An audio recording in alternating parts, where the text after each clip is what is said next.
네, 안녕하세요. 이번에 효제리의 돈과 제리 교육을 맡은 이효재라고 합니다. 저는 종합금융투자자산관리사고요. 지금 동양생명에서 지점장 역할 수행하고 있습니다. 저는 이번 흡의TV를 통해서 소위 그 재무 전문가라고 하시는 분들이 많이 어렵게 놓은 그 재무설계라는 부분을 좀 더 쉽고 재미있게 풀어드리고자 이 교육을 준비했고요. 이왕이면 좀 더 재밌고 유익하게 같이 대화하는 시간을 많이 가졌으면 좋겠습니다. 많은 분들이 이게 재무설계랑 재테크를 혼동하세요. 재테크는 이제 단기 자금의 목적이 있고 그리고 단기 수익률만을 목적으로 합니다. 근데 재무설계는 생애 전반의 꿈을 위한 소비 통제, 그리고 효율적인 투자, 그리고 합리적인 저축이라고 할 수 있습니다. 재무설계를 간단하게 풀어보자면 이제 모으기와 쓰기거든요. 모으기와 쓰기가 재무설계 전부 다라고 할 수 있는데, 이 모으기에서는 이제 개인의 위험 수용 성향이 드러나고요. 그러니까 어떤 사람은 원금 손해를 절대 보면 안 된다고 하는 사람도 있고, 아니면 좀 공격적으로 투자하시는 분들도 있고, 쓰기도 어떤 사람들은 그냥 소비 통제가 안 되고 바로바로 쓰시는 분들도 계세요. 쓰기가 많아지면 모으기가 쉽지 않고, 그리고 모으기가 제대로 되지 않으면 이제 쓰기도 쉽지 않은 거죠. 근데 생애 전반에 걸쳐서 꼭 써야 될 부분들이 있습니다. 근데 제대로 모으기가 되지 않으면 꼭 쓸 때 못 쓰고요. 그리고 많은 부분 지출이 발생한다면 이제 제대로 모을 수도 없기 때문에 이 두 가지는 반드시 배워야 되고요. 이 두 가지를 배우는 것이 재무설계의 가장 기본이자 핵심이라고 할 수 있습니다.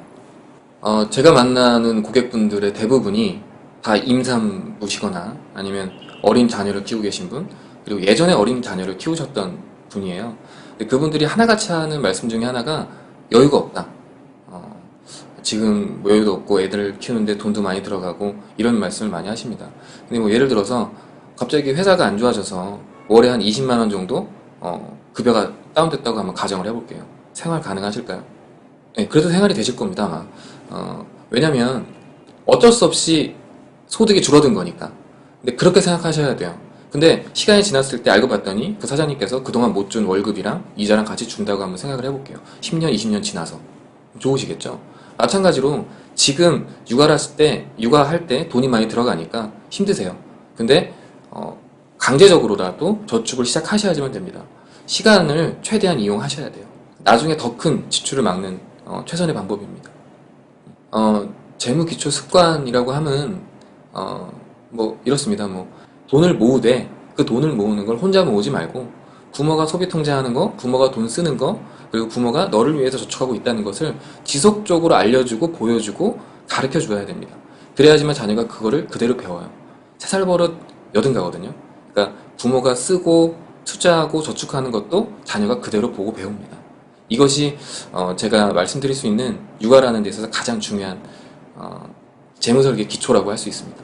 가장 중요한 핵심 키워드는 실천이 가장 중요하다는 거. 100마디 말보다 한 가지 실천이 훨씬 더 중요하다라는 거 알려드리고 싶고요. 1년간 이어지는 이 재무설계 교육을 통해서 1년 동안 돈을 한번 모아보고 나도 돈을 모을 수 있다는 자신감을 좀 얻어서 나중에는 이제 재무설계도 이제 혼자 스스로 할 수 있고, 이왕이면 좀 재밌고 즐겁게 소통하면서 이야기하는 시간이 됐으면 좋겠습니다. 네. 안녕하세요. 반갑습니다. 네, 반갑습니다. 네. 원래 한 달마다 한 번씩 뵈야 되는데, 이번에는 일주일에 한 번 뵙게 됐습니다. 반갑습니다. 오늘 누가 와주셨냐면, 둘리유라님, 화이팅 수수마님, 민참맘님, 수아맘님, 나혜맘님, 달콤지웅맘님, 보들마미님, 그리고 사랑이맘님, 소중한 아이유, 포도누나. 아직 뭐 다 나와 주시지는 않았는데, 뭐 그때 출석해 주신 분들 이번에 다시 출석해 주시면 죄송한 마음에 제가 어쨌거나 커피 한 잔이라도 쏠 수 있게끔 하겠습니다. 맛있는 커피로 제가 사도록 하겠습니다. 그리고 지난 일주일 동안 그래도 이제 어떻게 하면 이제 조금 더 우리 언니들한테 어, 도움이 될 수 있을까 고민을 좀 더 많이 해봤어요. 그래서 오늘은 좀 순서를 좀 바꿔봤습니다. 어떻게 순서를 바꿔봤냐면 보시면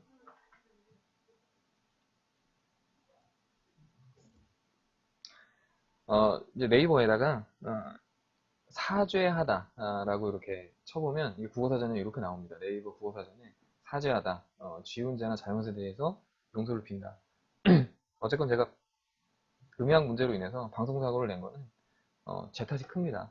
제가 그런 부분까지도 미연에 다 방지를 했어야 됐는데 어쨌거나 죄송합니다. 그리고 이제 관련 어휘로 보면 사과하다 옆에 빌다가 있습니다. 빌다, 빌다. 저는 지금 빌고 있으니까 좀 많이 너그럽게 양해 부탁드리겠습니다. 그리고 오늘 순서는 이렇습니다. 주국대를 지었습니다. 정말 죄송합니다. 네, 빌다. 네. 그래서 지난주에 출석해주신 분들 출석 체크를 제가 쫙 해놨어요. 이제 그분들에게는 제가 이제 커피 한 잔씩 쏘도록 하겠습니다. 자, 오늘의 순서는 이렇습니다. 오늘 순서는 어떻게든지 이제 조금이나마 이제 도움이 좀 될 수 있을까? 그리고 이제 육아에 지친 우리 언니들한테 그래도 이제 8월 한 달간, 그러니까 지난 한 달간에 어떠한 경제 이슈가 있었는지 좀 이렇게 짚어보고, 그리고 그 다음에 오늘의 주제인 은퇴설계에 대해서 이야기를 다시 한번 해보도록 하고, 그리고 마지막으로 이제 실전, 그러니까 실전으로 이제 우리 언니들이 저한테 재무설계를 의뢰하시는 우리 언니들이 있어요. 이제 그 언니들 실제 사례, 그리고 실제로 제가 어떻게 알려드렸는지, 물론 이거는 직접 만나서 하신 분들도 있고요. 그리고 저한테 그냥 메일로 보내주신 분들도 있어요. 그래서 지금 이 경우 같은 경우에는 저한테 이게 메일로 보내주셨기 때문에 일단 개인정보 같은 경우는 철저히 지켜드리는 범위 내에서 어떻게 했는지 실전으로 한번 알아봐 드리고, 마지막으로 이제 퀴즈, 오늘 배웠던 부분에서 퀴즈를 내고 그 퀴즈에 대해서 답을 맞춰보는 시간 갖도록 하겠습니다. 네, 이제 달콤 지우맘님하고 사랑의 하나님 이제 또 들어오셨네요. 네. 자, 오늘은 이제 채팅창이 굉장히 조용하시네요. 뭐 무슨 주무시나요? 네. 오늘 한번 시작해 보도록 하겠습니다. 자, 먼저 이게 8월의 경제 이슈가 있는데요. 이제 경제 이슈를 세 가지로 한번 나눠봤어요. 여러 가지 경제 이슈들이 많이 있겠지만. 자, 먼저 3위는 이제 아이스크림 정찰제가 시작이 됐어요. 근데 이거에 관련돼서는 우리 언니들도 할 얘기가 굉장히 많을 텐데, 그죠? 어, 예전에는 이렇게 마트 같은 데 가보면은 이게 두세 개씩 골라가지고, 뭐, 3개 1,000원, 뭐 이런 식으로 많이 했었어요. 근데 갑자기 이제 8월 9일인가, 이제 그때부터 이제 아이스크림 정찰제가 시행이 돼가지고, 이제 아이스크림을 이제, 정해져 있는 그 금액으로 사먹을 수밖에 없었다. 이게 시작이 되어 버렸죠. 사실 요즘 아이스크림이 잘 안 팔린다고 해요. 그래서 아이스크림 안 팔려가지고 뭐 롯데제과라든가 뭐 빙그레 이런 데가 매출이 좀 많이 떨어졌다고 하는데, 그것 때문에 이렇게 바뀌었는지, 아니면 박근혜 정부가 이것까지도, 이게 뭐 어떤 기사에는 이제 박근혜 정부가 이제 아이스크림 가격에도 이제 이렇게 담합을 하게 돼가지고 이제 뭐 민심에 불을 지폈다 뭐 이런 얘기도 많이 있었는데, 어쨌거나 이거 요즘에 어떤가요? 언니들 뭐 아이스크림 많이 사 먹으시나요? 어떻게 생각하시나요? 근데 사실은 근데 이게 팩트는 그래요. 이제 뭐 누가 뭐 이제 가격 올리고 뭐 이런 게 아니고, 사실 요즘에 2,000원짜리 3,000원짜리 그 돈 내고 이 아이스크림 사 먹으면 너무 비싸요. 뭐 그거랑 대체제라고 할 수 있는 뭐 베스킨라빈스라든가 뭐 뚜레쥬르라든가 그런 데도 충분히 사 먹을 수 있는데, 그 가격에는 이걸 좀 사 먹을 일이 없죠. 그죠? 근데 뭐 어떤 분들은 뭐 이게 정부가 주도한 거냐, 뭐 정부가 주도한 거는 아닌 것 같고, 근데 사실 실예로는 이제 롯데제가 그리고 뭐 롯데푸드 그리고 빙그레 혜태 뭐 이런 데서 납품가를 이렇게 어, 담합을 했다고 합니다. 너무 안 나가니까. 근데 어, 사실 이게 가격이라는 거는 수요와 공급에 의해서 만들어지는데, 맞아요. 너무 비싸요, 라면이. 수요 공급에 의해서 만들어져야 정상인데 이 가격만 오른다고 해서 매출이 오르지는 않을 거거든요. 그러니까 가격이 오름으로써 오히려 아이스크림을 좀 덜 찾게 되지 않을까. 저는 뭐 그런 생각을 좀 해봅니다. 그리고 2위는 뭐냐면 2016년 세법 개정안 주요 내용이 이제 다시금 나왔어요. 오늘 좀 할 얘기가 많아서 좀 빨리빨리 진행해 보도록 하겠습니다. 어떤 내용이 있느냐, 이거 하나하나 살펴보면, 이게 보시면 연말정산 관련 개정안들이 나왔는데, 이제, 집중해서 좀 보세요. 이게 보시면, 총 급여액이 7천만 원 이하, 그리고 7천만 원에서 1억 2천만 원, 그리고 1억 2천만 원 초과하시는 분들한테는 이제 신용카드 소득공제가 이제 연장이 됐어요. 연장이 됐고, 현행은 300만 원이었는데, 이제 7천만 원 이하이신 분은 300만 원까지 소득공제가 되고, 그리고 그 이상도 300만 원까지 소득공제가 되지만, 2019년 1월 1일부터는 250만 원으로 바뀌고, 그리고 1억 2천만 원 초과되면 200만 원까지 소득공제가 되는 걸로 바뀌었습니다. 그리고 이제 근로장려금이라고 그러는데, 이거를 잘 모르시는 분들이 있어요. 그러니까 주변에 예를 들어서 소득이 좀 작다. 뭐 예를 들면은 단독 가구인 경우에는 예우가 있는데 뭐 1,300만 원 미만이다. 그러니까 소득이 1,300만 원 미만이다. 아니면 헛벌이. 그러니까 외벌이라고는 요즘에 안 하고 헛벌이라고 얘기를 많이 하는데, 헛벌이 가족인 경우에는 2,100만 원, 그리고 맞벌이 가족인 경우에는 2,500만 원 미만인 경우에는 근로장려금을 신청할 수 있어요. 언니들 다 주무시나요? 네, 채팅창이 얼어붙었어. 네. 근로장려금이 나가는데 얼마가 나가냐? 일단은 단독인 경우에는 최대 77만 원까지, 올해는 최대 77만 원까지 나가고, 헛벌이 가정에서는 170만 원에서 185만 원. 혹시 이거 신청해 보신 분들 계시지는 않죠? 이렇게 계시지는 않는지 모르겠는데, 맞벌이 가정 같은 경우에는 230만 원. 제가 지금 제 자리에서 지금 이제 방송을 진행해야 되기 때문에, 아니, 또 떠들으셔도 되고요. 안 떠들으셔도 됩니다. 네. 진행하고 있기 때문에 주변에 다른 소음이 들릴 수도 있어요. 그러니까, 그거는 좀 이해해 주시고요. 지금 저희가 사무실을 이제 옮긴 지가 얼마 안 돼서, 대출도 재산이냐고요? 대출도 재산은 아니고, 대출도 자산에는 잡혀요. 그러니까 대차대조표에 의하면, 대출도, 그러니까 빚도 자산에는 잡히죠. 근데 나중에 대출은 제하고 순자산이라는 게 있는데, 순자산에서는 좀 제외되는, 겁니다. 그리고 이제 근로장려금이 이제 신청을 어디서 하냐면, 그리고 이제 신청하실 분들이, 우리 언니들은 다 부자라서 이건 이제 신청하실 분이 없다고 생각하는데, 대출도 재산이라고. 재산, 예, 자산, 대출은 자산에는 포함이 됩니다. 뭐 예를 들어서 내가 건물을 20억짜리 가지고 있어요. 그럼 그 사람의 자산에 건물 20억은 잡히죠. 근데 건물 20억 중에 10억짜리가 예를 들면은 빚이다. 그러면 이제 순자산에는 10억이 되는 거죠. 뭐 그런 식입니다. 뭐 예를 들면 내가 아파트를 5억짜리를 가지고 있어요. 그럼 내 자산은 5억이에요. 근데 거기에 대출이 2억 껴 있어요. 그러면 순자산은 3억이고 대출은 2억. 이게 나중에 마이너스 2억을 해주는 거죠. 네. 대출도 잘 활용하면 이게 좋죠. 그러니까 대출을 많이 받을 수 있는 것도 능력이 있어야 많이 받을 수 있습니다. 네. 어찌됐건 이제 근로장려금이라는 게 있다. 뭐 이런 건 신청은 어디서 하냐면 홈택스 들어가 보셔서 이제 신청을 하시면 이제 가능하고요. 요건은 이제 소득 수준이 좀 낮고, 그리고 어떤 게 있냐면 이제 전체 재산 합계액이 1억 4천 미만이면 신청이 가능합니다. 1억 4천 미만이면 신청이 가능한데, 뭐 지금 다 재산 1억 4천 넘잖아요, 그죠? 나중에 능력 있어야 대출 받아요. 그리고 신청은 여기 홈택스 들어가서 이렇게 신청하시면 되고, 뭐 전화, 인터넷, 뭐 모바일, 뭐 세무서에 가가지고 방문 신청도 다 가능합니다.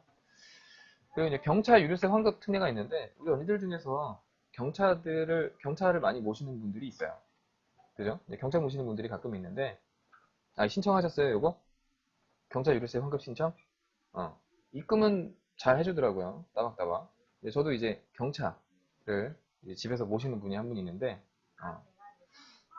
저 말고, 제가 경찰을 몰진 않는데, 바꿔서 원래 해야 되는데, 저는 이제 좀 장거리를 많이 뛰다 보니까, 이 유류세를 신청을 하면 됩니다. 언제까지 되냐면, 이제 2018년 12월 30일까지 이제 연장이 됐다는 거, 이제 확인해 보시면 되고, 언니들 중에서는 경찰을 많이 모시는 분들 없나요? 우리 언니들 다 능력 있어가지고, 준준형 이상, 뭐 대형, 뭐 이런 거 모시는 분들만 있나 봐요.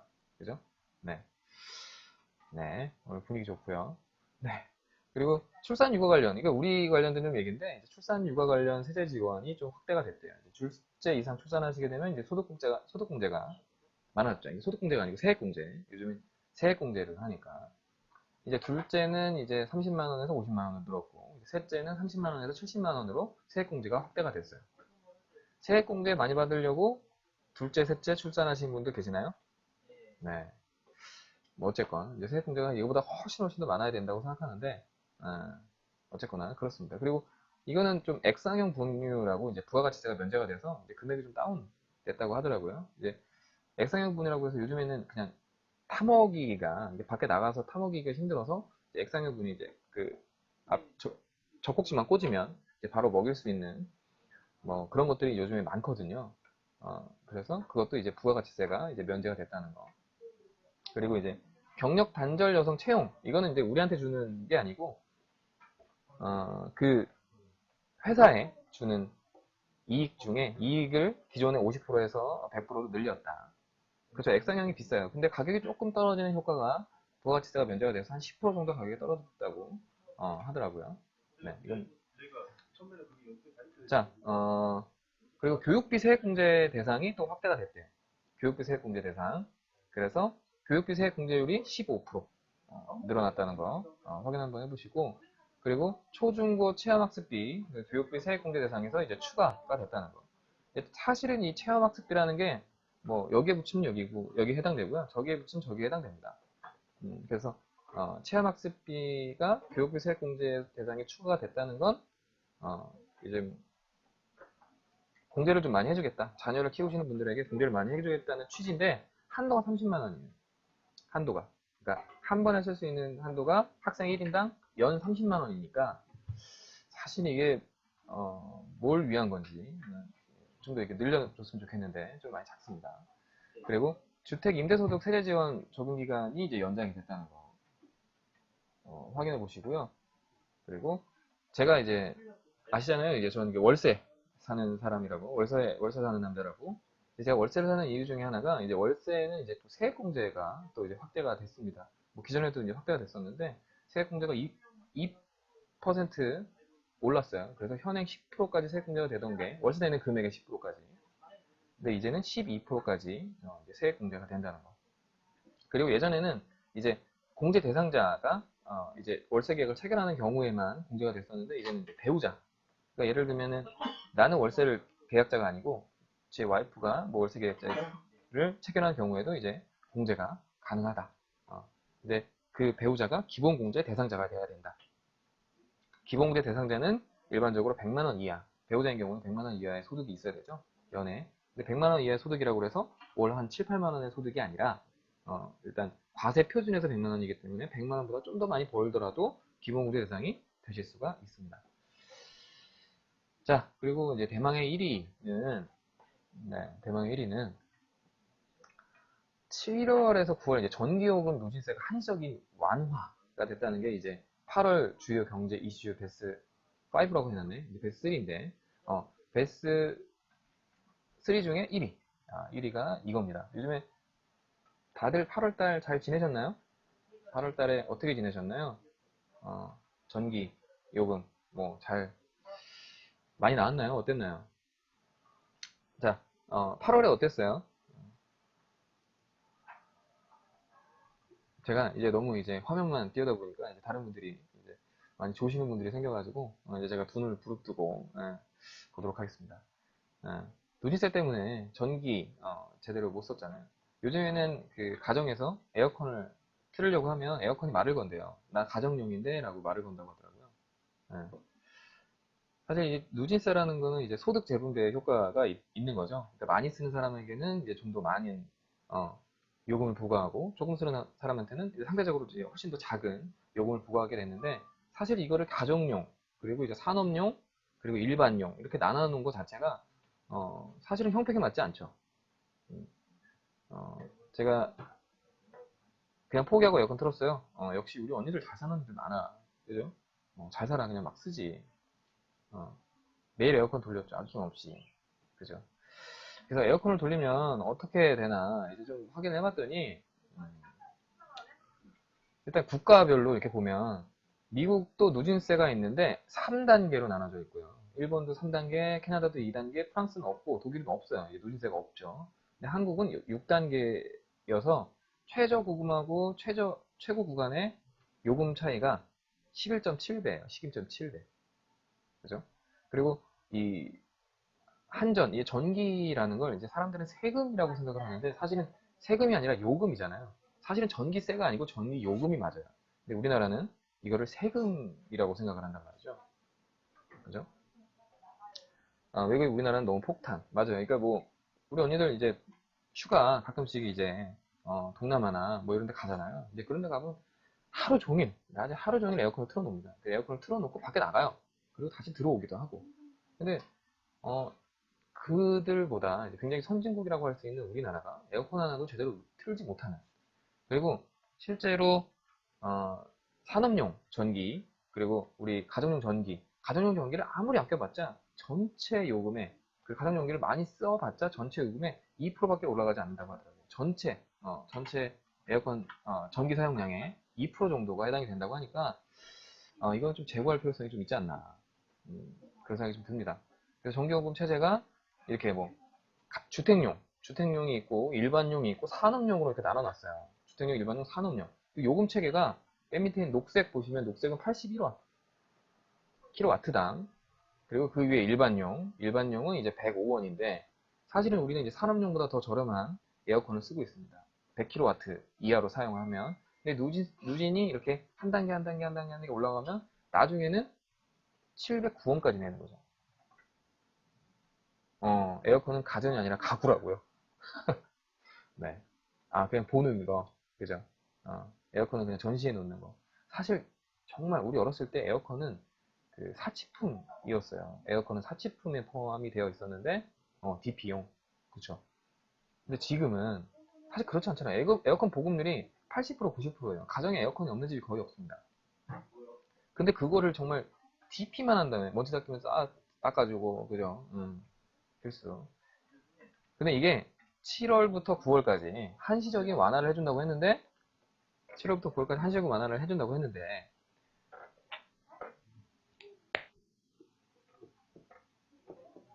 7, 8, 9월 달에 전기요금을 사용하면 20% 깎아준대요. 한시적으로 20%.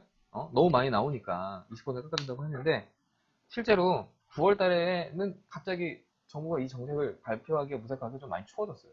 지금 날씨가 많이 서늘해져가지고 에어컨을 좀 사용하지 않습니다. 아무튼 그렇습니다. 네. 자, 아무튼 그렇고요. 자, 이제 두 번째 시간으로 이제 시간을 달리는 인터 설계에 대한 이야기를 이제 나눠보도록 하겠습니다. 이제 베스트 1이 어쨌든 7월부터 9월까지 20% 깎아준다고 하니까 전기요금 얼마나 깎아줄지 한번 알아보도록 하겠습니다. 그리고 지난 7월에 사용했던 전기요금은 20%는 소급 적용해준다고 하니까 예, 소중하님 화장실 갔다 오세요. 네, 잠깐 갔다 오셔도 됩니다. 네, 잠시 나갔다 오세요. 네. 그래서 이제 은퇴 설계에 대한 이야기를 지난번에 했던 이야기를 다시 한번 해보도록 하겠습니다. 은퇴 설계에 대한 이야기를 하기에 앞서서 자,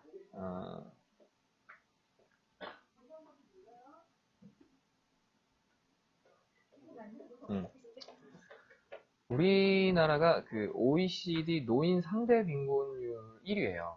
OECD 노인 상대 빈곤율 1위. 그리고 OECD 국가 중에 노인 자살률이 1위고.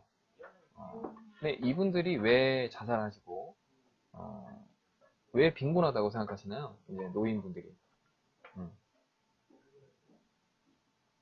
쭉쭉쭉. 자, 여기서 언니들 좀 약간 지금 시작한 지 20분밖에 안 됐는데 많이 조시는 것 같으니까 제가 지난번에 출석을 잠깐 다시 한번 불러볼게요. 지난번에 오셨던 분들의 출석 잠깐 불러보도록 하겠습니다. 지난번에 오셨던 분들 중에 오늘 오신 분들 계시는지 일단 크게 지킴이님은 항상 오시는 분들이고 항상 오시는 분이고 이분을 내가 둘 수는 없잖아요. 그죠? 크게 지킴이님 드릴까요? 네. 그리고 이제 보들마미님 오셨죠? 보들머미님 대답 좀 해주세요. 보들머미님 그리고 포도누나 아까 포도누나 봤었는데 보들머미님 소중하연님 아까 화장실 가신 거 봤어요. 네. 보들머미님 나오셨고요. 포도누나 안녕하세요. 네 오셨고 둘리유라님 둘리유라님의 이름이 좀 다른 것 같아. 그 크라임베베에 있는 아이디랑 여기 있는 아이디랑 이름이 좀 다른 것 같아요. 그렇지 않나요? 그리고 화이팅 송소남님 네 이제 뭐 거의 식구다 식구. 우리 좀 다른 분들도 좀 많이 볼 수 있게 소개 이벤트 같은 거 한번 해보면 어떨까요? 이제 다른 분들도 이제 많이 오셔가지고 커뮤니케이션 좀 했으면 좋겠어요. 그래서 소개 이벤트 같은 거 하도록 하겠습니다. 예를 들면 파이팅 성소나님이 다음번 방송 때 누군가를 같이 데리고 왔다. 그래서 같이 듣고 같이 이야기를 나눴고 뭐 출석하셨다. 그럼 제가 선물을 드리는 걸로 뭐 하는 거 어떨까요? 네, 많이 끌어오십시오. 네, 다단계. 어쨌든 다단계를 하건 어떻게 하든 좀 많은 분들이 이야기하고 소통하고 나눴으면 좋겠습니다. 거의 뭐 여기 계신 분들은 지금 벌써 우리가 8개월 됐어요. 이제 뭐 9월달 되면 이제 9개월 됐네요. 이제 그 설날 때 했던 방송 중에 제가 빚어먹을 설날이라는 얘기를 했었던 적이 있어요. 만두 빚어먹을 설날. 우리 언니들한테는 빚어먹을 설날이니까. 그죠? 이제 9월은 이제 송편 빚어먹을 추석이 됐어요. 명절 잘 지내셔야 됩니다. 이제 우리 언니들이 이제 한 달에 한 번씩 이제 굉장히 민감한 시기가 있잖아요. 한 일주일 정도. 그 시기보다 더 민감한 시기가 이제 어, 설이라든가 추석 전에 이제 남편분들이 이제 굉장히 이제 눈치를 봐야 되는 시기가 됐죠. 이제 빚어먹을 추석, 이제 송편 빚어먹을 추석이 된 거죠. 네, 아니 추석을 부담 알았네. 파이팅 송소남님하고 소중한 하율님 아까 화장실 가셨다 오셨고 그리고 달콤 지우만님 오셨고요. 사랑의 하유님. 안녕하세요, 사랑의 하유님. 네. 그리고 RLATN TKSA님. 네. 댓글창 폭발이죠. 떤 일이 있었는지. 네. 열폭이라는 거 아시죠? 열폭. 열폭 하시죠. 이분은 안 오셨나? 이분은 들어오시다 말았네. 사랑의 유미나님. 오셨어요? 사랑의 유미나님. 사랑의 유미나님. 달콤 지우님 대답하셨고, 나의맘님. 수아맘님. 그리고 감사언니. 세인맘님. 효엉. 준7856님. 오셨어요? 오늘 끝날 때 다시 한번 채팅창 캡처해가지고 출석 체크 확인할 거고요. 그리고 그분들 제가 스타벅스 커피 쿠폰 다 보내드리도록 하겠습니다. 제가 같이 마주 앉아가지고 커피를 마시지는 못하지만 그 쿠폰으로 네, 아메리카노 한 잔 사 드시고 네, 네, 사 드시고 그리고 다음번 방송 때는 이제 한 분씩 데리고 오는 걸로 우리 알죠? 다단계 네, 다단계 멀티레벨 마케팅 네. 다 끝나고 나서 다 크베치키미님이 이제 확인해가지고 이제 다 커피 쿠폰 쏘도록 하겠습니다. 뭐 카라멜 마키아토 이런 거 안 되고요. 그냥 아메리카노 4,900원짜리 아메리카노 그 정도로 네, 하는 걸로 하도록 하겠습니다. 네. 지난번에 또 너무 고생을 하셨어가지고 그렇습니다. 자 오늘은 은퇴에 관련된 이야기를 마무리하도록 하고 오늘 좀 이제 지난번에 방송 펑크난 것도 있고 하니까 얼른 일찍 끝내도록 하겠습니다. 원래 강의라는 건 일찍 끝내는 게 좋죠. 근데 지금 가만히 뭐 어떻게 하고 계시는지 모르겠지만 뭐 이럴 때만 채팅창이 막 올라가요. 다른 얘기할 때는 안 올라가고요. 자, 볼게요. 우리나라가 OECD 노인 빈곤율이 1위고요. OECD 노인 자살률이 1위예요. 네, 자살률이 1위. 그리고 일본에는 하류 노인이라는 게 신조어가 있습니다. 네. 언니들? 언니들 안녕하세요. 네, 집중하고 계시는 거죠? 자, 2012년에 통계청 발표에 따르면은 한국 노인 절대다수가 이미 충분히 가난하대요. 그러니까 노인 빈곤율이 49.6%. 그리고 그때도 말씀드렸지만 우리나라의 폐지, 그러니까 종이 재사용률이 90% 이상이라고 말씀드렸죠. 그 90% 이상의 폐지를 과연 누가 다 수거를 할까요? 네, 하루 노인 파지. 네. 우리나라의 노인들의 절반, 49.6%가 빈곤하답니다. 빈곤. 네. 어, 사실은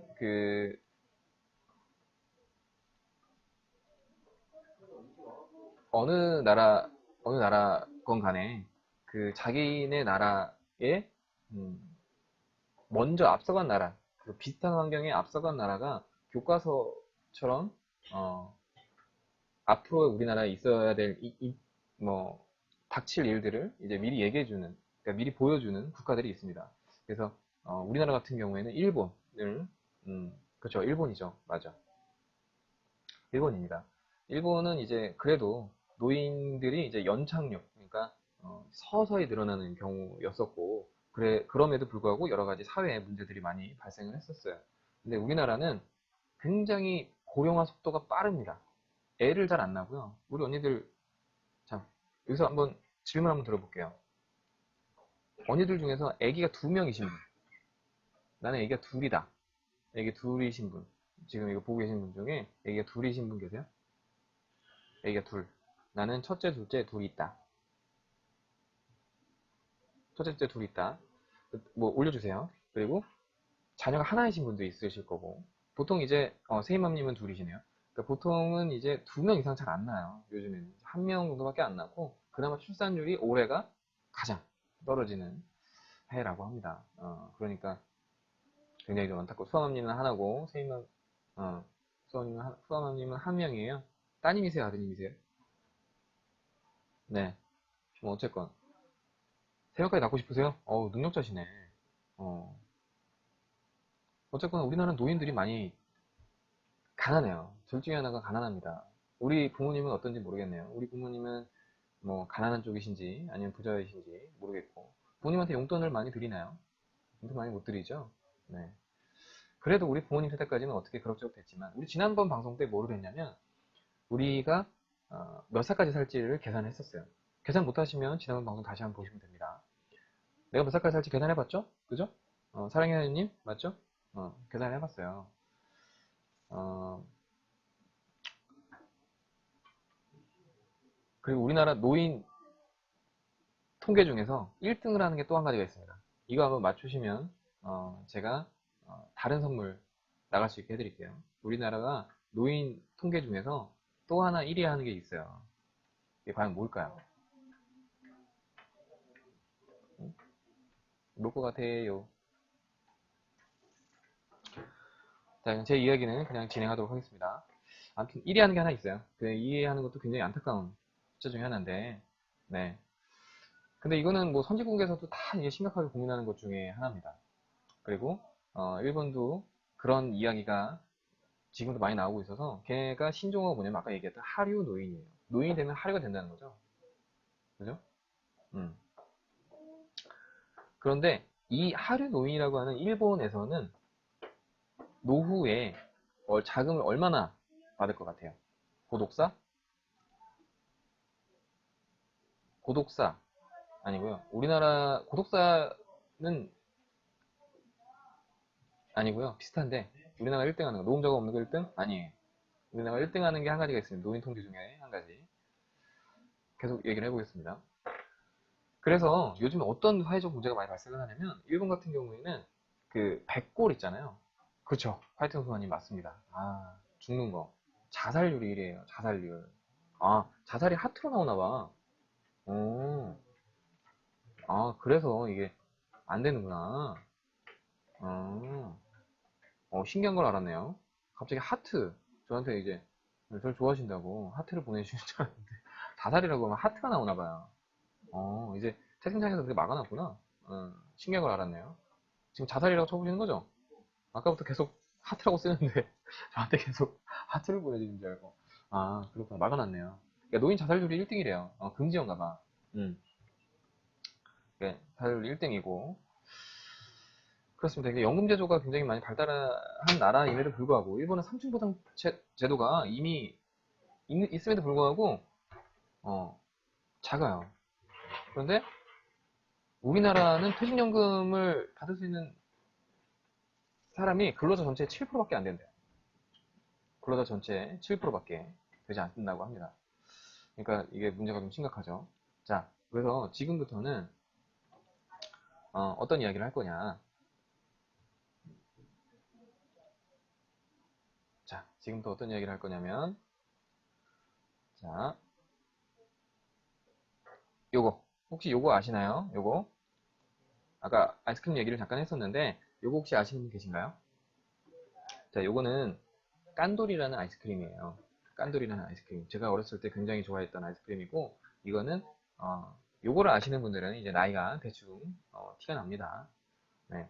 깐돌이라는 아이스크림인데, 본 적 없어요? 어린 척 하시는데, 아이고, 어린 척 하시네요. 네. 그래요, 그래요. 네. 모른 척 하셔도, 네. 그러면서, 음악은 알 수 있죠. 제가, 잠시만, 음, 혹시 이 노래의 제목은 뭔지 한번 맞춰보세요.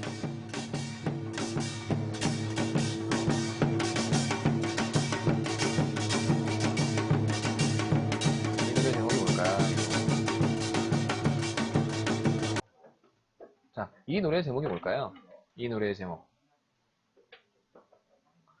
방금 전에 나왔던 노래의 제목을 한번 맞춰보세요. 조금 더 들려드릴까요?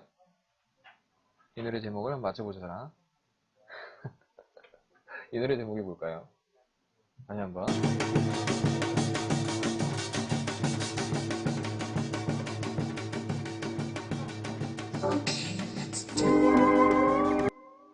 자, 이 노래 제목이 뭘까요?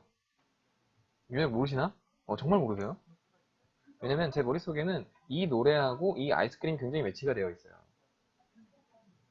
음. 제 머릿속에는 이 노래와 이 아이스크림이 굉장히 매치가 되어 있습니다. 이거는 굉장히 옛날 노래라는 거예요. 지금, 들었던 노래가. 다시 한번 들려드릴게요. Hey man, it's me, Bart Simpson.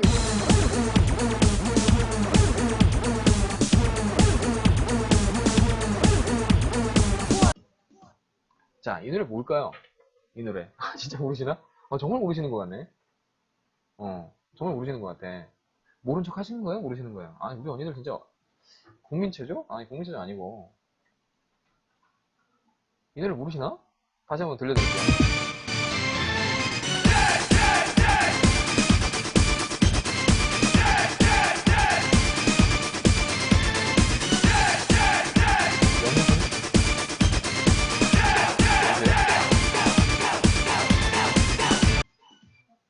이 모르신단 말이에요? 그렇지. 화이팅 승무원님 맞습니다. 네, 맞아요. 화이팅 승무원님이 저희 또래인 것 같아요. 화이팅 승무원님.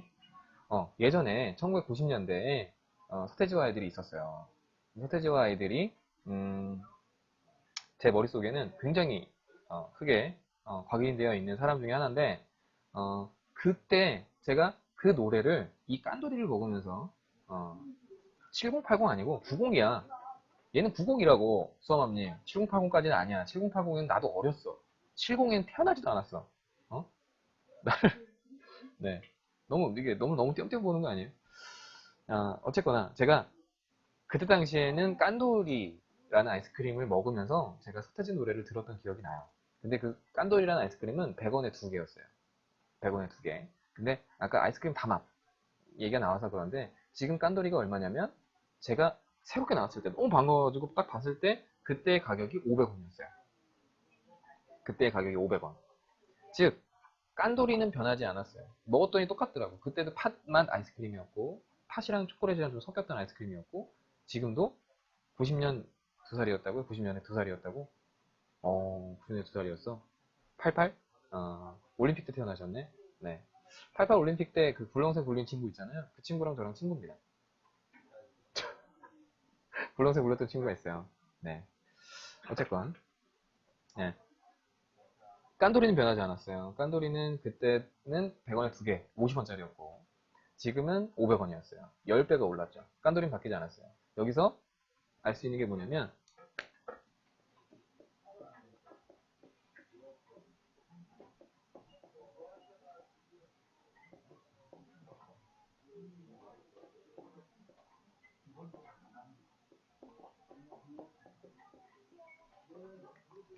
자, 깐돌이는 가치고요. 깐돌이는 가치. 깐돌이는 변하지 않았어요. 그런데 액면가는 바뀌었어요. 50원, 500원. 그죠? 크기가 변하진 않았던 거예요. 뭘 조금 그래. 뭐 그런 것도 있어요. 뭐, 예전에 그렇더라고요. 포카칩 있잖아요. 포카칩이 뭐 2,500원, 3,000원 하잖아요. 지금에. 우리 어렸을 때는 훨씬 더 저렴했었는데, 근데 요즘에는 제가 그거를 원래 예를 들어보려고 했었는데, 그거는 이제 요즘에는 그 안에 바람이 더 많이 들어있어서, 그러니까 바람이 더 많이 들어있어서 가치도 바뀌었다고 얘기하시니까 할 말은 없어. 근데 하지만, 어, 그럼 이렇게 여쭤볼게요. 황금이나 만약 예를 들어, 얼마나 황금이 있어. 황금도 이제 액면가랑 비슷하겠다. 뭐, 어쨌건, 짜장면 가격을 예를 들어보면, 예전의 짜장면하고 지금의 짜장면은 똑같습니다. 그죠? 그런데, 그거에 대한 액면가는 바뀌었어요. 우리가 은퇴설계에 있어서, 지난번에 얘기하지 못한, 한 가지가, 바로 이겁니다. 택배 보낼 때 충격 완화에 굉장히 좋죠. 그렇죠. 질소 과자. 질소를 우리가 맛있게 먹죠. 네. 질소. 질소 말고 헬륨 과자 이런 거 좋겠어요. 먹으면 이제 목소리도 좀 변하고, 뭐 그런 것도. 아이디어 있는 거 안 나오나? 아이디어 상품? 뭐, 어쨌건. 음, 그렇습니다. 지난번에 얘기하지 못한 한 가지가 바로 이 시간에 따른 화폐 가치의 변화를 예를 들어보지는 못했어요. 그래서 우리가 노후 준비를 하는데 아까 화이팅 소녀님 아니고 누구지?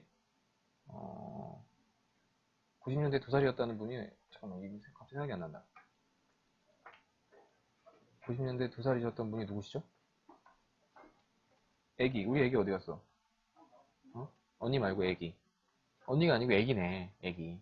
90년대 두 살이었다는 분이 태칭장애 서원님? 서원님이 90년대 2살. 9111이 뒤에 의미가 있는 것 같네, 그러면. 음. 시간에 따른 화폐 가치. 그렇죠. 서원님. 필기도 하시네요. 그러니까 우리 방송이 굉장히 좋은 거야. 이게 얼마나 좋은 정보들을 많이 얻어갑니까? 이게 굉장히 중요한 건데. 시간에 따른 화폐 가치를 이기지 못하니까 우리가 은행에다 저축하면 안 된다는 이야기를 많이들 하는 거죠. 예를 들면 장독대에다가 돈을 넣어놓고 10년 뒤에, 20년 뒤에 그 돈을 꺼내가지고 뭔가 사용해 보려고 하면 돈의 가치가 많이들 떨어져 있으니까. 그죠? 어. 그래서 우리가 은퇴 설계를 할 때는 보통 이 뒤에 보이는 이런 것 표를 많이 그려요. 예를 들면 수아맘님 한번 예를 들어 볼게요. 이제 우리 수아맘님이 지금 올해가 그러면은 90년대에 2살이었으니까 지금 몇 살이야? 그러면은 26년이 흘렀으니까 26년에 2살. 28살이에요? 수아맘님? 응? 28살이야? 저기요, 한번 대답해 봐봐요. 수아맘님? 동생아, 아가야, 28. 맞지? 28이에요. 28살이에요. 우리 수원이 28살이야? 28살에 29살? 그래. 28이나 29이나 어리긴 마찬가지잖니? 죄송합니다. 네. 29살이고요. 29살. 9수라서 그래요. 9수라서. 29살이야. 지금 한 달에, 예를 들어서 금액이 얼마 정도 들어가는 것 같아요? 한 달에 나는 좋을 때죠. 굉장히 좋을 때입니다. 한 달에 생활비가 어느 정도 들어간다고 생각하세요? 수원이 빨리빨리 대답해 주셔야 돼. 한 달에 생활비가 어느 정도 들어간다. 예를 들어서 한 달에 생활비가 200만 원 정도 들어간다. 월에. 그러면 곱하기 12 하면 2,400만 원이 들어가잖아요. 29살 때. 그죠? 그러면 이 밑에는 30, 31, 2, 3, 4, 5, 6 쭉쭉쭉쭉쭉 가서 60세가 됐을 때 이때는 과연 한 달 생활비가 얼마나 들어갈까? 어? 생활비 식비 포함 140만 원 들어간다고요? 어. 이때 과연 얼마가 들어가나? 이게 화폐에 따른 시간 가치를 미리 계산을 해서 이때 은퇴 자금이 얼마가 들어가는지를 계산을 해야 되는 거예요. 그래서 은퇴 설계를 할 때는 무턱대고 연금 얼마를 가입하고 뭐 어떤 상품에 얼마를 가입하고 공시율 얼마를 가입하고 이런 거는 완전히 잘못된 은퇴 설계 중에 하나입니다. 물론 그것도 도움이 되긴 하죠. 어, 물론 그것도 도움이 돼요. 우리 언니들도 다 연금을 가입을 하셨겠죠. 그죠? 가입하지 않으셨다면 연금 다 가입하셔야죠. 연금은 무조건 필요합니다. 제가 다음 시간에는 세금에 대한 이야기를 좀 할 거예요. 우리가 꼭 알아야 되는 세금에 대한 부분을 이야기를 할 겁니다. 그래서 우리 언니들이 집에서 살림하시는데 혹은 나가서 일을 하시는데 그래도 이 정도는 알아야지 하는 세금. 동양에 12년 학자금 플랜 가입하고 연금도 가입하셨다고? 잘하셨어요. 연금은 도움이 많이 되실 거예요. 어떤 식으로든 간에. 제가 뭐 여기서 영업을 하는 건 아닌데 연금은 꼭 있으셔야 됩니다. 연금 어떤 형태라도 은퇴 준비는 미리미리 하셔야 합니다. 네. 안 그러면 나를 부양해 줄 사람은 아무도 없어요. 나를 부양해 줄 수 있는 사람, 늙은 나를 부양해 줄 수 있는 사람은 젊은 날에 자신밖에 없습니다. 네. 나중에 가서 땅을 치고 후회하고 늙은 자신이 젊은 날에 자신을 원망하는 일을 만들지 않았으면 좋겠어요. 그래서 지금이라도 그리고 이제 우리가 방송을 한 달에 한 번씩 하는데 한 달에 한 번만이라도 내가 돈을 좀 모아야 되겠구나. 내가 정신 차리고 뭔가 해야 되겠구나. 라는 생각만 하는 것만으로도 우리 방송에는 가치가 있다고 생각합니다. 그렇기 때문에 한 명씩 다 데리고 오라고. 알겠어요? 언니들? 한 명씩 데리고 오는 거예요, 다음에는. 우리 좀 많은 분들하고 이런 얘기를 저런 얘기를 좀 했으면 좋겠어. 알겠죠? 목이 메이네. 네. 자, 이제 연금에 대한 이야기를 하고 있는데, 여기. 요게 뭐냐면, 재무계산기라는 거예요. 재무계산기. 재무계산기가 뭐냐면, 화폐 가치를 계산해 주는 건데, 한번, 아까, 수험함님이 한 달 생활비가 140만 원이 들어간다고 얘기를 했잖아요. 근데 우리 노후에도 140만 원 가지고 생활이 될까요? 근데 그냥 먹고 사는 걸로 생활이 되겠죠. 그죠? 재무계산기. 재무계산기를 기본적으로 사용하면서 운대 설계를 해야 됩니다. 아까 얘기했던 것처럼 시간에 따른 화폐 가치에 대한 이야기를 해야 되기 때문에 수험함님 기준으로 잠깐 계산을 해드려 볼게요. 지금은 좀 지루하실 수 있으니까 좀 주무시고 네, 계산 한번 해볼게요. 화폐 가치는 어떻게 되냐면 복리로 올라갑니다.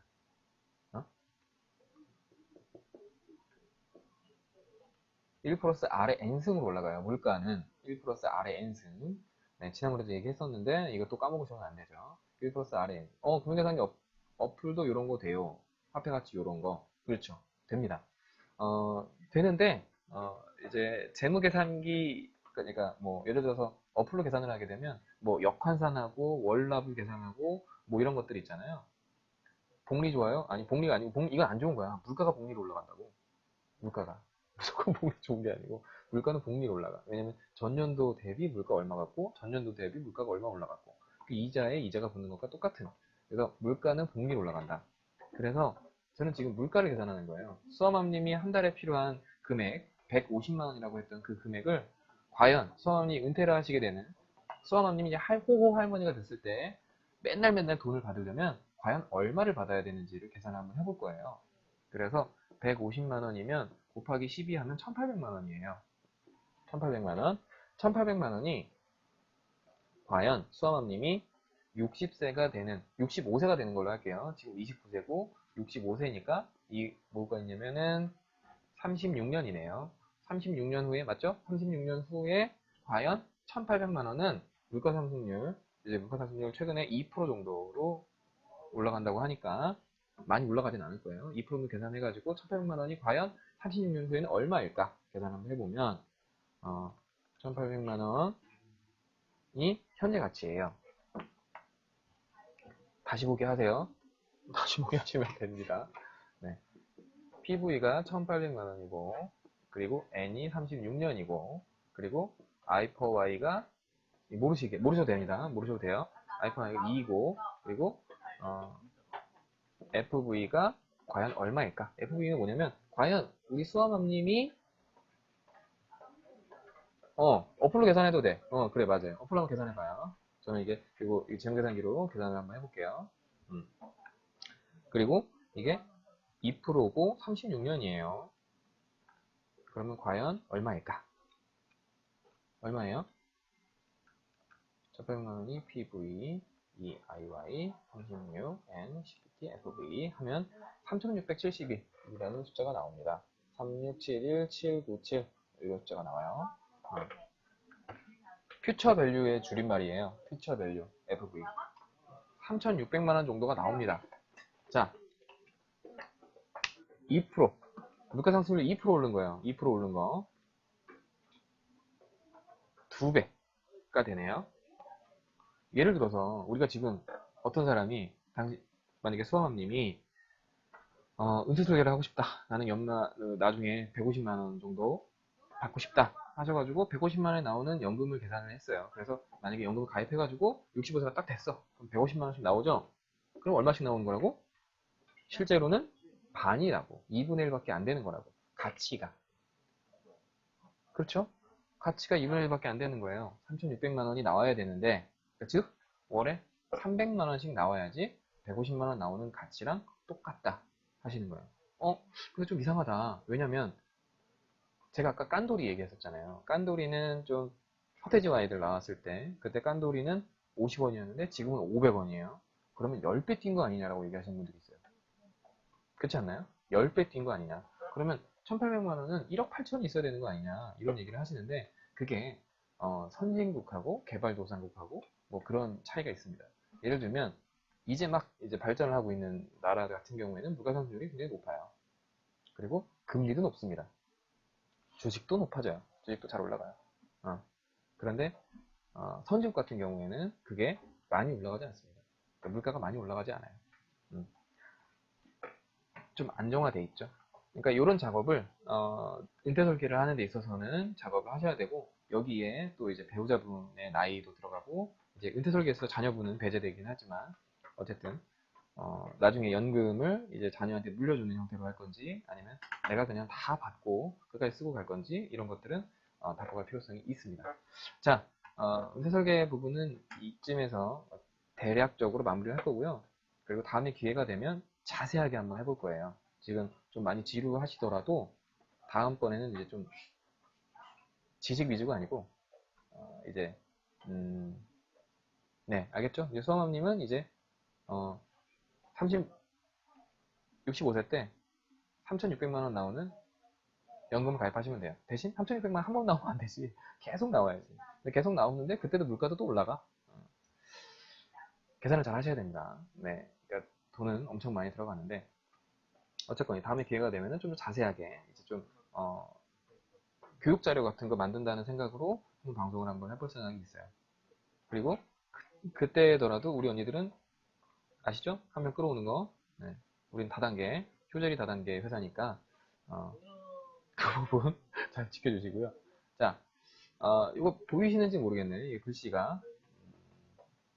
글씨 잘 보이시나요? 혹시? 글씨 잘 보이시나요? 안 보이시나요? 글씨 잘 안 보이세요? 자, 이렇게 하면 좀 보일래나? 자, 잠깐만요. 이렇게 해서 한번 쭉 읽어봐봐요. 잘 보여요? 글씨 잘 보여요? 35살 신랑이 있고요. 이제 34살 신부가 있고, 현재 5개월 딸아이가 있어요. 그리고 이제 육아휴직 끝났고, 이제 가까운 곳에 시부모님이 사셔가지고, 아이를 봐주고 계신데요. 전세 대출을 9천, 받고 있고, 자동차를 굴리고 있대요. 자동차를 어떻게 굴리는지 모르겠는데, 자동차를 이렇게 굴린대요. 자동차를 굴리고, 이제 남편분은 이제 300만원 버시는데, 보너스를 격달로 50만원을 받는데요. 괜찮죠? 아내는 200만원을 버신대요. 그래서 기본적으로 두 분 합치면 500에서 550만 원의 소득이 있고 남편은 ING 변액정신보험으로 17만 원 주고 나가고 메리츠 암 실비보험 해가지고 56,900원씩 내고 있고 메리츠 운전자 보험도 가입하셨어. 보험 좋아하시나 봐. 보험 가입하셔가지고 3만 원 내고 그래서 총 25만 8천 원 내고 계시고요. 아내는 이제 대한생명 CI정신보험에서 이제 10년 전부터 가입을 하신 15만 원짜리가 있고 메리츠 실비보험 있고 그래서 보험이 총 43만 원 나가고 전세 3억 중에 대출이 1억, 아까 9천이었는데, 1억 중에 9천 남았대요. 이게 1천만 원 갚았나봐. 그리고 월 이자로 77만 원을 내고, 그러니까 원리금 균등 상환으로 22만 원 이자, 원금 55만 원 이렇게 상환 하시나봐요. 그리고 저축으로는 아이 이름으로 월 30만 원, 주택 마련 자금으로 50만 원 내고 있고, 전세 자금으로 50만 원. 남편 이제 10년 유지한 연금보험이 이제 10만 원, 이제 삼성 연금보험을 가입했대요. 10년 전에 이제 보험 가입을 좀 많이 하셨네요. 이제 25살, 이제 24살 때. 이거 아마 이거 부모님이 하라고 해서 고정저축으로 이제 140만 원 나가고 남은 금액이 이제 일반 예금 통장에 들어가요. 입금되고 뭐 이렇게 되어 있으시대요. 어때요? 이 집이 어떤 것 같아요? 이 언니들이 보시기에 이 집은 어떤 것 같습니까?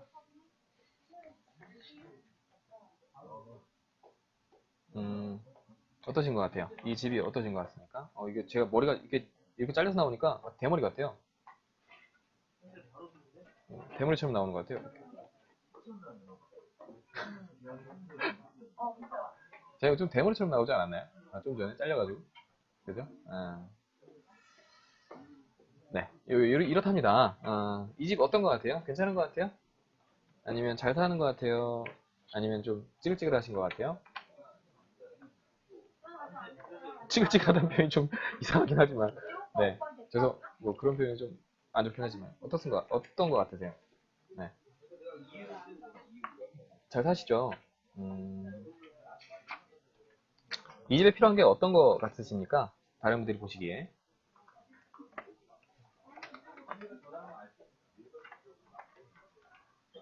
대출도 많아요?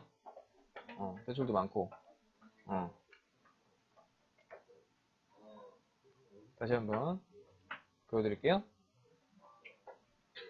자, 장기만 많아요? 장기 저축이 아니야. 이게 보험은 이제 45만 3천 원이고, 보험으로는 이제 45만 3천 원 내니까, 일단 총 소득 550만 원 중에서 한 10%가 좀 안 되게, 10%가 안 되게 납입을 하고 있어요. 그래서 이분이 어떤 질문을 하셨는지 밑에 보여드릴게요. 예, 어떤 질문을 하셨냐? 딱, 이렇게 질문하셨어요, 저한테.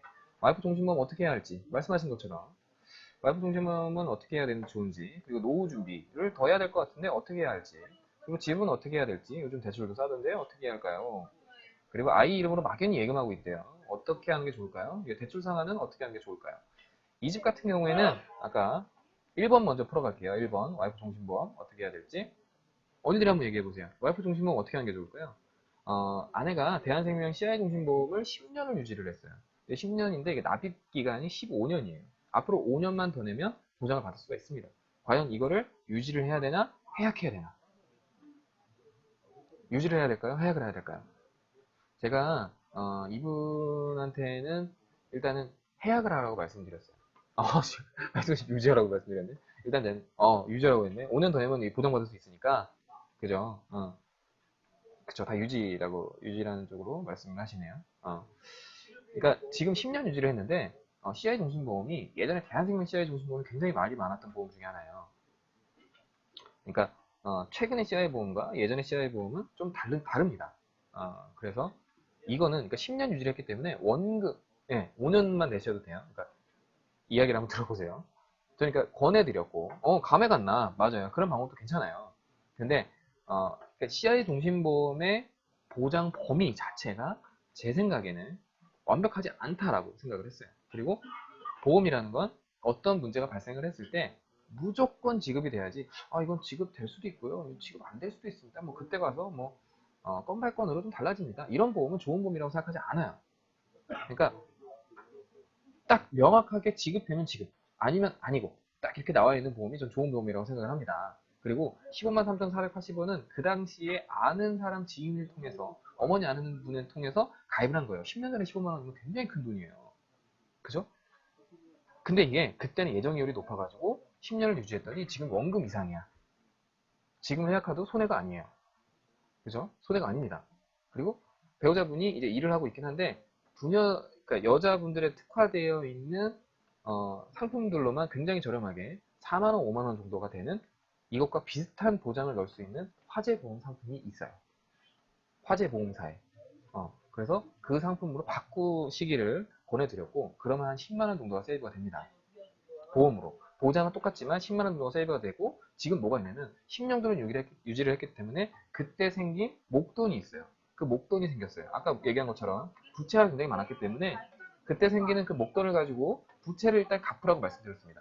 중간에 이제 거치 기간이 끝났기 때문에 아까 월 이자가 22만 원, 원금 50만 원 내신다고 했는데 1,000만 원 이미 갚았어요.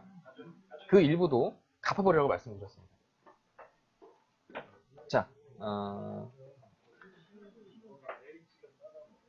투자 수익이 있고요. 그리고 이자를 내가 내는, 그러니까 뭐 대출 관련된 이자를 낼 수 있는 게 있어요. 투자 수익은 대출 이자를 이길 수 있는 투자가 거의 없어요. 그래서 부채는 무조건 빨리 갚는 게 유리하십니다. 만약에 내가 대출 이자를 이길 수 있는 투자 수익을 있다. 그러면 확실하게 그런 게 있다. 그러면 그때는 하셔도 돼요. 그런데 대부분의 일반 뭐 시중 금리, 웬만한 투자 상품 이런 것들은 이길 수가 없어요. 그렇기 때문에 부채는 빨리 갚으시는 게 유리하시다고 생각을 해서 그렇게 말씀을 권해드렸고요. 물론 그분도 권해드린 대로 하기는 했어요. 본인이 판단하신 다음에 맞다고 생각하시는 부분으로. 그리고 이제 다음 이제 그래서 전 해약을 얘기 보내드렸고 이제 바꾸기를 보내드렸고 그 대출 갚기로 말씀드렸고 이제 노후 준비에 대한 거는 어떻게 해야 될지 또 여쭤보셔가지고 이분이 보시면 남편 이름으로 연금 10만 원밖에 없어요. 그리고 여기 어디 있죠? 여기 보통 100만 원에서 150만 원 정도를 이제 보통 일반 예금 통장에다가 저축하고 계시는 게 있어요. 여기 100만 원에서 150만 원.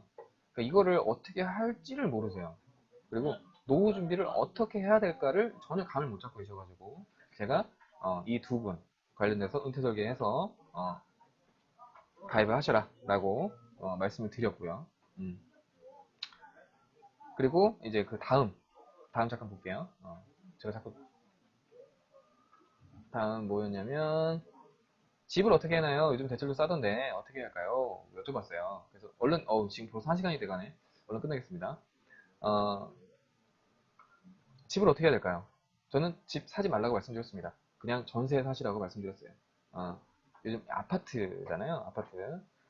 물론 대출이 쌉니다. 대출이 싼데 대출이 싸더라도 이자는 나가요. 그리고 이제 제가 뭐 8월달 이슈 중에 코픽스 관련된 대출이 사상 최대고 대출 이자는 가장 최저다라고 말씀드렸는데 항상 최저일 때 뭔가 문제가 발생을 합니다. 지금 이자가 가장 최저잖아요. 만약에 그 이자가 조금이라도 오르게 되면 만약에 대출을 조금이라도 많이 받으신 분들 같은 경우에는 이 대출 상환에 대한 문제도 굉장히 많이 생기고 부담도 많이 생기시고 그리고 아파트 가격이라는 건 지금 일부를 제외하고는 대부분 이제 그냥 연착륙할 가능성이 굉장히 높습니다. 연착륙 하다가 어느 순간에 경착륙하게 됩니다. 갑자기 떨어지게 되면 이제 그때는 뭐 어떻게 될지 우리나라 경제가 될지 좀 걱정이 되긴 하는데 어쨌건 저도 이제 월세를 사는 이유 중에 하나가 세액분배도 받고 그리고 아파트 상승분에 대해서 별로 기대하는 바가 없기 때문에 일단 그렇게 했고요. 그리고 아기 이름으로 막연히 예금하고 있습니다. 어떻게 하는 게 좋을까요? 라고 했는데 막연히 예금하는 건 안 좋고요. 요즘에 금리도 워낙 싸고 하기 때문에 자녀가 지금 5살이니까 자녀가 이제 20대 되는 시점, 5개월이니까 자녀가 20살 되는 시점에 맞춰서 일정 금액이 나올 수 있게끔 혹은 그 사이에 인출을 받을 수 있게끔 설계를 해서 말씀을 드렸고 대출 상환은 어떻게 하는 게 좋을까요? 그러니까 이분들의 걱정 중에 하나는 모든 게 대출 상환이 있었어요. 지금 3억 중에 1억이면 굉장히 큰 부분의 대출이 있는 건데 그 대출 상환 관련된 부분도 지금 보시면 여기 보정 저축들이 있는데 이 저축들에서 아이 이름으로 하는 거 30만 원, 주택 마련자금으로 50만 원 이렇게 한 것들을 한꺼번에 중간에 중도상환 수수료가 없는 범위 내에서 대출을 최대한 빨리 갚는 쪽으로 말씀드렸고요. 그리고 기본적으로 가장 중요한 거는 그 6개월 상환의 긴급 예비 자금, 그러니까 내가 저축한 금액, 내가 한 달에 벌는 금액, 즉 이분에게는 월에 550만 원 정도를 버니까 한 3천만 원 가량의 기본적인 목돈을 마련해 놓고 그 긴급 예비 자금으로 보통 6개월. 제가 예전에 제일 처음에 말씀드렸던 그 저수지 통장 같은 그런 통장에다가 담아놓으면 좋을 것 같다라고 말씀을 드렸습니다. 자, 오늘은 여기까지고요. 다음 시간에는 이제 조금 더 이런 순서는 다 똑같을 거예요. 이제 순서는 이제 비슷한 방향으로 시작을 할 거고 다음 시간에는 중간에 이제 세금 관련된 이야기를 우리가 꼭 알아야 되는 세금 관련된 이야기, 우리 언니들이 꼭 알아야 되는 세금 관련된 이야기, 그리고 세금 환급받을 수 있는 방법에 대해서 연말이 다가오니까 그 부분에 대한 이야기를 좀 나눠볼 거고요.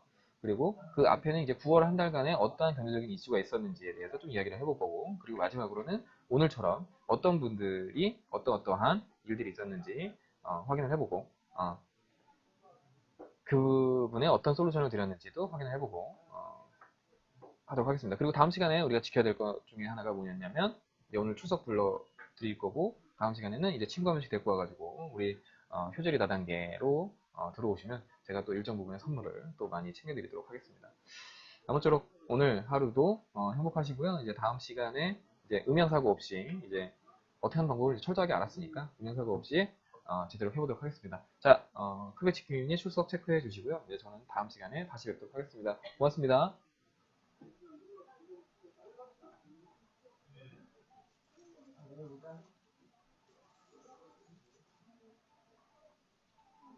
네, 안녕하세요.